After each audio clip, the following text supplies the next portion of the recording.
ரகுவரன், அதிமுக தொண்டர்களின் வருகை அதிகரித்துக் கொண்டே இருக்கிறது. இதனால் போக்குவரத்தில் ஏதேனும் மாற்றம் செய்யப்பட்டிருக்கிறதா? காவல்துறையினர் என்ன சொல்றாங்க? அதாவது அதிமுகவின் பொதுச் செயலாளரும் முதலமைச்சருமான ஜெயலலிதாவுக்கு மாரடைப்பு ஏற்பட்டது என்ற செய்தி அப்போலோ மருத்துவமனை வெளியிட்டது. அதனிலிருந்தே அதிமுக தொண்டர்களின் வருகை அதிகமாக இருந்தது. இந்நிலையிலே எப்பொழுதுமே அப்போலோ மருத்துவமனை முதலமைச்சர் 75 நாளாக முதலமைச்சர் சிகிச்சை பெற்று வருகிறார். அப்போதிலிருந்தே போலீசார் பாதுகாப்பு தான் பகுதி முழுவதுமாக இருக்கும். இந்நிலையில தொண்டர்களின் வருகை தற்போது அதிகமாக இருப்பதன் காரணமாக அங்கங்கே பேரிகார்டுகள், தடுப்புகள் போடப்பட்டு, அதாவது அண்ணா சாலையிலிருந்து இங்கு வரக்கூடிய அப்போலோ மருத்துவமனைக்கு வரக்கூடிய அனைத்து பகுதியுமே பேரிகார்டுகளால் தடை செய்யப்பட்டு எந்த வாகனமும் நுழையாதபடிக்கே தடை செய்யப்பட்டிருக்கிறது. மேலும் அப்போலோ மருத்துவமனைக்கு நோயாளிகள் மட்டுமே செல்வதற்கான ஏற்பாடுகள் செய்யப்பட்டிருக்கிறது தவிர தொண்டர்களோ மற்ற யாருமே அந்த பகுதியில் செல்ல முடியாத அளவுக்கு தடுப்புகள் போடப்பட்டிருக்கிறது. அதிகப்படியான முதலமைச்சர் ஜெயலலிதாவுக்கு உடல்நலக் குறைவு ஏற்பட்டது என்று அறிவித்த உடனேயே அதிகப்படியான தொண்டர்கள் சென்னையிலிருந்தும் வெளியூர்களிலிருந்தும் இரவு முழுவதுமாக வந்த வண்ணத்தில் இருக்கிறார்கள். இந்நிலையிலே தொண்டர்களின் கூட்டம் அதிகரித்தே வருவதன் காரணமாக இந்த பேரிகார்டுகள் அமைக்கப்பட்டு காவல்துறை கட்டுப்பாட்டில் தான் இந்த முழு அப்போலோ சுற்றி இருக்கக்கூடிய அனைத்து தெருக்களுமே இருக்கிறது என்றுதான் சொல்ல வேண்டும். அனைத்து பகுதியிலுமே காவல்துறை கட்டுப்பாட்டில் இருக்கிறது. அனைத்து பகுதியிலுமே பேரிகார்டு போட்டு எந்த வாகனமுமே அந்த பகுதியில் அனுமதி கிடையாது.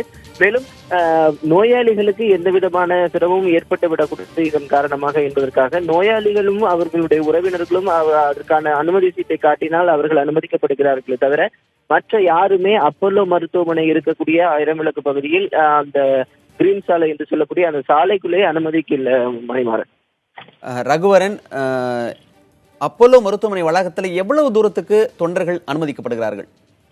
அதாவது அண்ணா சாலையிலிருந்து கிரீன்ஸ் ரோட்ல இருந்து கிரீன்ஸ் லைன் ரோடு கிட்டத்தட்ட இது ஒரு 2 கிலோமீட்டர் இருக்கும். இந்த 2 கிலோமீட்டர் அண்ணா சாலையில இருந்து 2 கிலோமீட்டர் தூரம் உள்ள போனோம் அப்போலோ மருத்துவமனைக்கு. இந்த 2 கிலோமீட்டர் பகுதியிலுமே வாகனம் தற்போது எதுவுமே அனுமதிக்கப்படல. அனைத்து வாகனமுமே மாற்றி விடப்படுகிறது. நோயாளிகள் மட்டும் போலாம், ஆம்புலன்ஸ் போது, மற்றபடி யாருமே செல்ல முடியாத நிலையில் தான் இருக்கு. அமைச்சர்கள் கார்கள் கூட வெளியிலே நிறுத்தப்படுகிறது. அமைச்சர்கள், சட்டமன்ற உறுப்பினர்கள், நாடாளுமன்ற உறுப்பினர்கள் வாகனங்கள் கூட அங்கேயே நிறுத்தப்பட்டு அவர்கள் மட்டுமே அப்போலோ மருத்துவமனைக்கு முதல்வரின் உடல்நலம் பற்றி கேட்டறிவதற்காக அனுமதிக்கப்படுகிறார்களே தவிர யாருமே அனுமதிக்கப்படவில்லை. அது மட்டும் இல்லாம அப்போலோ மருத்துவமனைக்கு முதலமைச்சரினுடைய உடல்நலம் பாதிக்கப்பட்டது என்ற செய்தி வெளியான உடனேயே அப்போலோ மருத்துவமனைக்கு அதிகப்படியான தொண்டர்கள் வர துவங்கின. பேரிகார்டெல்லாம் போட்டு தள்ளிட்டு முதலமைச்சரினுடைய உடல்நலம் பற்றி கேட்பதற்காக தொண்டர்களின் கூட்டம் அதிகமா இருந்தது. இருந்தாலும் இப்ப இந்த இடத்துல மழை வேற அதிகமா பெஞ்சதுனால இப்ப பெஞ்சிட்டு இருக்கு. ஏற்கனவே தொண்டர்கள் அனைவருமே சாலை ஓரத்தில் அமர்ந்திருந்தாங்க. மழை பெஞ்சதுனால தற்போது அந்த கூட்டம் சற்று குறைவா இருக்கே தவிர போலீசாரினுடைய ஏற்பாடுகள் தீவிரமாக நடந்துட்டு இருக்கு. போலீசார் அதிகப்படியாக குவிக்கப்பட்டிருக்காங்க. அது மட்டும் இல்லாம பேரிகார்டுகள் அமைக்கப்பட்டு சாலை போக்குவரத்துல எந்த விதமான பிரச்சனைகளும் ஏற்பட்டு விடாம இருப்பதற்காக பேரிகார்டுகளும் அமைக்கப்பட்டு இருக்கு. மணிமாறன், ரகுவரன், அங்க கூடியிருக்கிற அதிமுக தொண்டர்களுக்கு காவல்துறையினர் எந்த மாதிரியான அறிவுறுத்தல்கள்லாம் கொடுத்திருக்காங்க? ஏன்னா முதலமைச்சர் ஜெயலலிதா 75 நாளாக அப்போலோ மருத்துவமனையில் சிகிச்சை பெற்று வருகிறார். அவர் அனுமதிக்கப்பட்டதிலிருந்தே அதிமுகவினுடைய தொண்டர்கள் தொடர்ந்து வந்த வண்ணமாக தான் இருந்தார்கள். இந்நிலையில அதிமுக பொதுச் செயலாளர் முதலமைச்சர் ஜெயலலிதா தற்போது ஏற்கனவே உயர் சிகிச்சை மருத்துவ பிரிவிலிருந்து தனி அறைக்கு உடல்நிலையில் நல்ல முன்னேற்றம் ஏற்பட்டதன் காரணமாக தனி அறைக்கு மாற்றப்பட்டதிலிருந்து அதிமுக தொண்டர்களின் வருகை சற்று குறைவாக இருந்தது. முதல்வருக்கு நலமாகிவிட்டார், விரைவிலேயே அவர் வீடு திரும்புவார் என்று அதிமுக தொண்டர்கள் எதிர்பார்த்திருந்தார்கள். இந்நிலையில் தற்போது முதலமைச்சர் ஜெயலலிதா இது போன்று திடீரென்று உடல்நலக் குறைவு ஏற்பட்டிருக்கிறது, மாரடைப்பு ஏற்பட்டிருக்கிறது. இதயவியல் சிகிச்சை நிபுணர்கள் அவர்களுக்கு சிகிச்சை அளித்து வருகிறார்கள் என்ற செய்தி கேட்டவுடனே திடீரென்று முதல்வருக்கு இது போன்று உடல்நலக் குறைவு ஏற்பட்டு விட்டது என்பதன் காரணமாக அதிமுக தொண்டர்கள் அதிக அளவில் வந்திருக்காங்க. அவங்க பதற்றமான சூழ்நிலையில் இருக்கிறாங்க, அவங்க ஆக்ரோஷமான இருக்காங்க. முதல்வரின் உடல்நலம் என்ன அப்படின்ட்டு தடுப்புகள் தள்ளவிடக்கூடிய அளவிலும் காவல்துறை, அதாவது காவல்துறையினர் எதிர்த்து பேசினாலும் இல்ல போங்க அப்படின்னு சொன்னா கூட அவங்க அதை ஏற்றுக்கொள்ள முடியாத சூழ்நிலையில தான் அவங்க இருக்கிறத நம்ம பார்க்க முடியுது. அதனால அதிமுக முன்னாள் சட்டமன்ற உறுப்பினர்களும் நாடாளுமன்ற உறுப்பினர்களும் நிர்வாகிகளும் அனைவருமே வெளியில தான் தொண்டர்களா தான் நிக்கிறாங்க. அவங்களும் தொண்டர்களுக்கு சொல்றாங்க, காவல்துறையினரும் அவங்க தரப்புல இருந்து சொல்றாங்க. கூடியிருக்கிற தொண்டர்கள் பெரும்பாலானவர்கள் கலைச்சிட்டாங்க காவல்துறையினர். இருந்தாலும் கட்டுப்படுத்த முடியாத கூட்டம் வந்ததுனால அவங்களுக்கு முதலமைச்சர் நலமாக இருக்கிறார், விரைவிலே அவருடைய உடல்நலம் பற்றி அப்பல்லோ மருத்துவமனையிலிருந்து அறிக்கை வரும், அந்த அறிக்கையை பார்த்துட்டு நீங்க போகலாம் அப்படின்ற ஆறுதல் வார்த்தைகள் சொல்றதுனால அவங்க தற்போது கொஞ்சம் அடங்கியிருக்கிறாங்க. மணிமாறன், ரகுவரன், குறிப்பிட்டு சொல்லும்படி அதிமுக அமைச்சர்கள் யாரெல்லாம் அங்க இருக்கிறார்கள், அதிமுக முக்கிய நிர்வாகிகள் யாரெல்லாம் இருக்கிறார்கள்? அதாவது தற்போது சட்டமன்ற தேர்தலில் வெற்றி பெற்ற செந்தில் பாலாஜி போன்றோர் கூட தற்போது எல்லாருமே வந்த வண்ணமா தான் இருக்கிறாங்க. வெளியூர்ல இருக்கக்கூடிய அதிமுக நிர்வாகிகள், அமைச்சர்கள், அதாவது வார விடுப்பு நாட்களிலே வெளியூரில் இருக்கக்கூடிய அதிமுக அமைச்சர்கள் அனைவருமே தற்போது வந்த வண்ணமாக தான் இருக்கிறார்கள். மேலும் அதிமுக நிர்வாகிகள் வந்தாங்க. சட்டமன்ற உறுப்பினர்களும் அதாவது வார விடுமுறை நாட்கள்ல சட்டமன்ற உறுப்பினர்களும் அமைச்சர்களும் தங்களுடைய சொந்த ஊர்களிலே பணியில இருப்பாங்க. அந்த நிலையில தற்போது அந்த சொந்த ஊர்களில் இருந்து அந்த அமைச்சர்களும் சட்டமன்ற உறுப்பினர்களும் நாடாளுமன்ற உறுப்பினர்களும் வந்த வண்ணமா தான் இருக்கு. எல்லாருமே பெரும்பாலானோர் வந்த வண்ணமா தான் இருக்கிறாங்க. மணிவாரன், ரகுவரன், மழை பெய்த காரணத்தினால அதிமுக தொண்டர்களின் எண்ணிக்கை சற்று கலைந்ததாக சொல்லியிருந்தீர்கள். தற்போதைய நிலவரம் என்ன? அதான் ஏற்கனவே காற்றழுத்த தாழ்வு மையம் உருவாகி இருக்கிறதுனால இங்க மழை இரவு தற்போது பெய்ஞ்சிச்சு. ஏற்கனவே கூட்டமா இருந்தது இந்த அப்பல்லோ முன்னாடி. அந்த மரங்கள் ஓரத்திலையும் தொண்டர்கள் ஒதுங்கி இருந்தாங்க. ஏன்னா இப்ப நார்மலா முதல்வர் நலம் பெற்றிருக்கிறார், விரைவிலேயே அது பற்றிய அறிக்கை வரதுக்கு வாய்ப்பு இருக்குன்னு அதிமுக நிர்வாகிகளும் காவல்துறையினரும் தொடர்ந்து சொன்னதுனால கொஞ்சம் அதிமுக தொண்டர்கள் கலைய தொடங்கி இருந்த நிலையில தற்போது மழை வேற பெய்ததுனால அதிமுக தொண்டர்கள் தற்போது கொஞ்சம் கலைஞ்சிருக்கிறது தான் பார்க்க முடியுது இங்க நம்ம.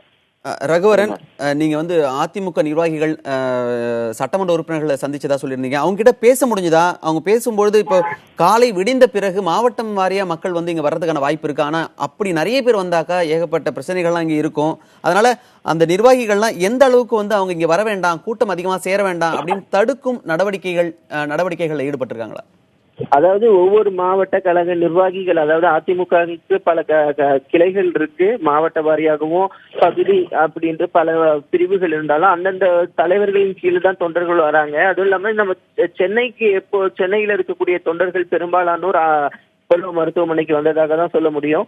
தொண்டர்களை கட்டுப்படுத்த முடியாத நிலையில தான் இருக்கு. அதனால ஒவ்வொரு மாவட்டத்தினுடைய காவல்துறைக்கும் தயாராக இருக்க வேண்டும், எத்தகைய சுச்சுவேஷன் தயாராக இருக்க வேண்டும் அப்படின்ற ஒரு இன்ஸ்ட்ரக்ஷன் கொடுத்துட்டு தான் பார்க்க முடியுது. அதனால காவல்துறைகளும் தங்களுடைய ஏற்பாடுகளை செஞ்சுட்டு தான் இருக்காங்க. தொண்டர்களுக்கும் இங்க இருக்கக்கூடிய நிர்வாகிகளும் அவர்கள் தரப்பில் இருந்து சொல்லக்கூடிய விளக்கங்களையும் சொல்லிட்டு இருக்கிறத நம்மளால பார்க்க முடியுது. மணிமாறன், ரகுவரன், நேற்று மாலை 4:30 மணி வாக்கில் அதிமுகவின் அமைப்பு செயலாளர் முதலமைச்சர் ஜெயலலிதா பூரண குணமடைந்து விட்டதாகவும் உடற்பயிற்சி மட்டுமே தேவை என்கிற கருத்தையும் சொல்லியிருந்தார். விரைவில் அவர் மீண்டு வர இருக்கிறார், உடற்பயிற்சி முடிந்த பிறகு மீண்டும் அவர் பணிக்கு திரும்புவார் என்றெல்லாம் சொல்லியிருந்தார். அடுத்த 5 அல்லது 6 மணி நேரத்திற்குள்ளாக மீண்டும் ஒரு அறிக்கை வெளியிருந்திருக்கிறது. இந்த இடைப்பட்ட நேரத்தில் என்னவெல்லாம் அவருக்கு சிகிச்சை அளிக்கப்பட்டது என்பது குறித்து மருத்துவர்கள் ஏதேனும் சொல்லியிருந்தார்களா? அதாவது முதலமைச்சர் ஜெயலலிதாவுக்கு இதயவியல் மற்றும் நுரையீரல் பிரச்சனை காரணமாக, நுரையீரல் தொற்று காரணமாக சிகிச்சை அளிக்கப்பட்டு வந்தது. இதன் காரணமாக அவரால் சுயமாக சுவாசிக்க முடியாத நிலைக்கு போனது. அதனால் அவருக்கு செயற்கை சுவாசம் கொடுக்கப்பட்டது. கிட்டத்தட்ட 20 நாட்களாக செயற்கை சுவாசத்தில் இருந்த முதலமைச்சர் படிப்படியாக அதிலிருந்து குறைந்து தானாக சுவாசிக்கும் அளவுக்கு முன்னேறி வந்ததாக சொல்லப்பட்டது. இந்நிலையில தானாக சுவாசிக்கும் அளவிலும் கையெழுத்து போடக்கூடிய அளவிலும் அவரால் சாதாரண உணவுகளை எடுத்துக்கொள்ளும் வகையிலும் முதலமைச்சர் இருப்பதனால்தான் உயர் சிகிச்சை மருத்துவ பிரிவில் இருந்து அவர் தனி அறைக்கு மாற்றப்பட்டார். தனி அறைக்கு மாற்றப்பட்டதிலிருந்து அவருக்கு பிசியோதெரப்பி தொடர்ந்து 2 மாதங்களாக அவருக்கு பிசியோதெரப்பி சிகிச்சையும் கொடுக்கப்பட்டு வருகிறது. அதாவது கை கால்களை அசைப்பதற்காக, மூச்சு விடுவதற்காக மூச்சு பயிற்சி, பேச்சு பயிற்சி, எழுத்து பயிற்சி போன்றவை தொடர்ந்து முதலமைச்சருக்கு கொடுக்கப்பட்டுதான் வந்தது. இந்த நிலையிலே திடீரென்றுதான் மாரடைப்பு ஏற்பட்டிருக்கிறது என்று சொல்லப்பட்டிருக்கிறது. அவர் தனி அறையில் சிகிச்சை பெற்று வந்தார். அவர் கையெழுத்திட்ட அறிக்கை கூட வந்தது. அவரால் கடைசியாக செய்தியாளர்களிடம் சந்தித்த அப்போலோ குழுமத்தின் தலைவர் கூட தெரிவித்திருந்தார், முதலமைச்சருக்கு 90% சுயமாக சுவாசிக்கக்கூடிய நிலையில் தான் இருக்கிறார்.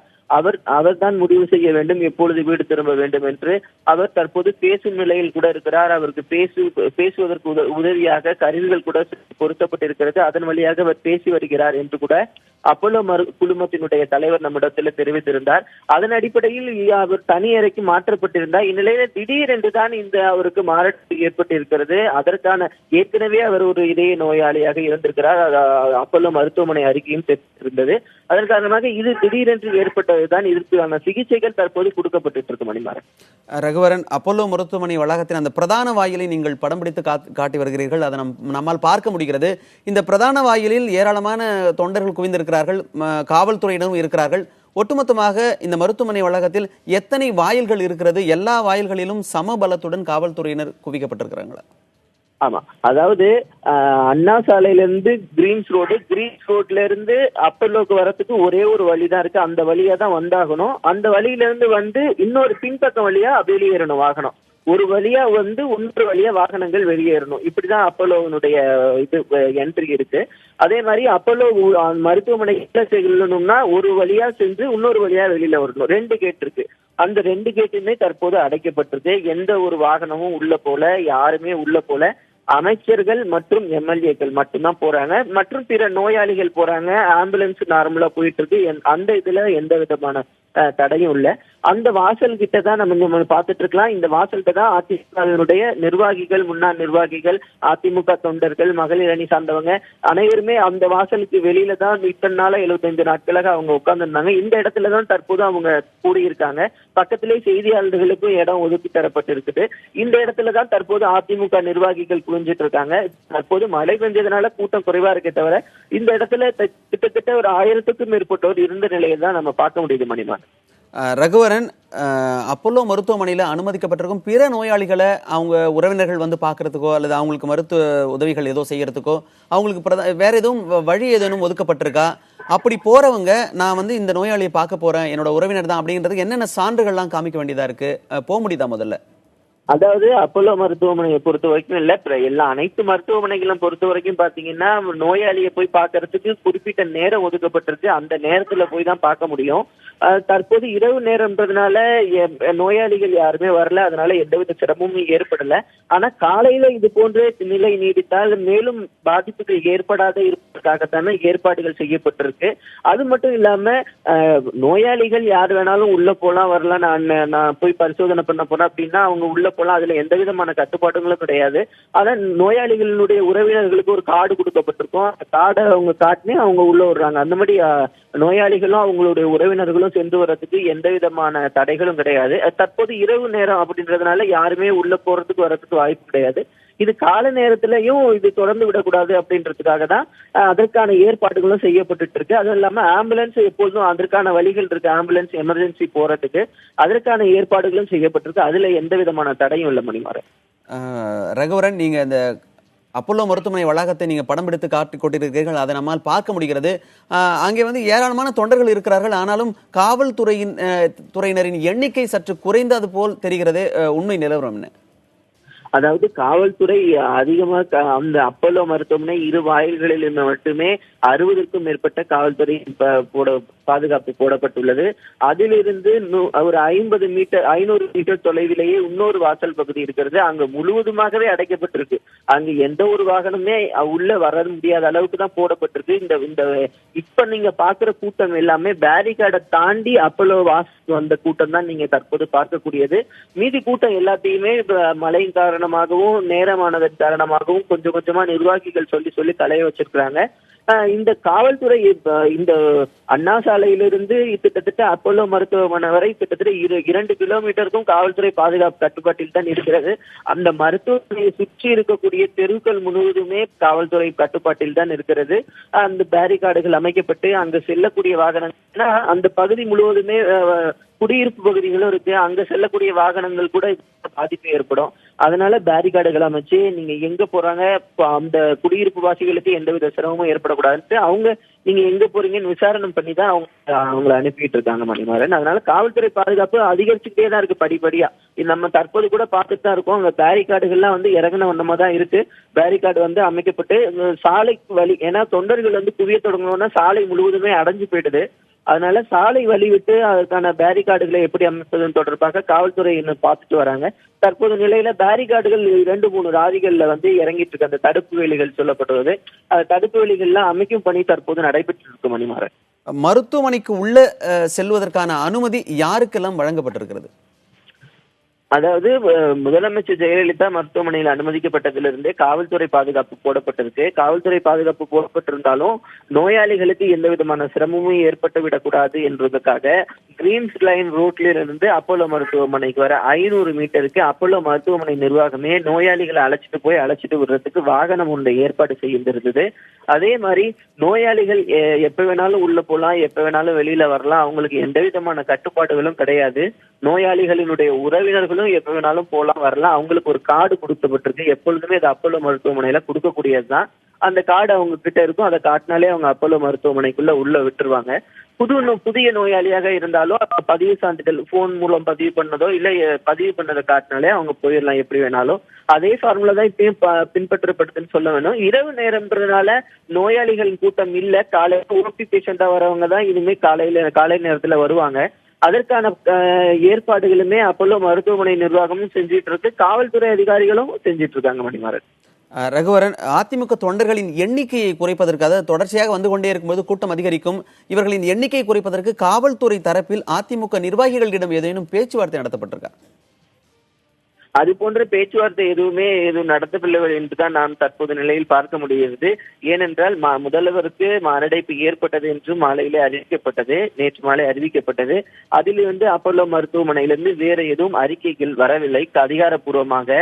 அதிமுக நிர்வாகிகளிடம் நாம் கேட்டபோது கூட அப்போலோ மருத்துவமனையிலிருந்து கொடுக்கக்கூடிய அறிக்கை தான் சரியான அறிக்கை, அதனால் அவர்கள் வரும் நாங்கள் காத்திருக்கிறோம், அவர்கள் அறிக்கை தரும் முறை நாங்கள் காத்திருக்கிறோம் அப்படின்னு தான் அதிமுக நிர்வாகிகள் சொல்லியிருக்கிறாங்க. அதனால முதலமைச்சர் ஜெயலலிதா உடல்நிலையில் எந்த முன்னேற்றம் ஏற்பட்டிருக்கிறது, அவர் உடல்நலன் எப்படி இருக்கிறது என்பதை கேட்பதற்காக அதிமுக தொண்டர்கள் தொடர்ந்து வந்த வண்ணமாகத்தான் இருக்கிறார்கள். தற்போது வெளியூரில் வந்த மாவட்ட செயலாளர்கள் கூட அனைவருமே சட்டமன்ற உறுப்பினர்கள், அதிமுகவினுடைய அனைத்து பொறுப்புகளில் இருக்கக்கூடிய தலைவர்களும் வந்த வண்ணமாக தான் இருக்கிறார்கள். தற்போது அரவக்குறிச்சி தொகுதியை வெற்றி பெற்ற செந்தில் பாலாஜி கூட இப்போது வந்தாரு, அதை நம்ம பார்க்க முடிஞ்சது மணிமாறன்.